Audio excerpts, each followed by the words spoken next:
బడి అంటే ఏంది? గుడి. అవునా కదా? గుడితో సమానమా కదా? అవునా కదా? బడి అంటే గుడితో సమానం. దేవాలయం మనకు జ్ఞానం.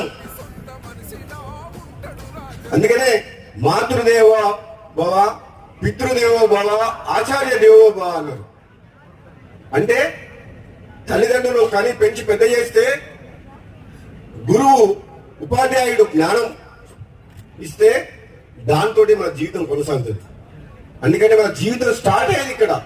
వాళ్ళు కన్న వాళ్ళు, వీళ్ళు బతుకుతారు నేర్పిస్తారు, నీ జ్ఞాన సౌమార్యం నేర్పిస్తారు. కాబట్టి ఇది దేవాలయంతో సమానం. నేను మన వచ్చిపోయిన తర్వాత నాకు ఇదే అంటుంది, ఇంకా కట్టాలి, 600 కాదు, ఫ్యూచర్ లా ఇక్కడ 1000 మంది 2000 మంది ఉండాలి.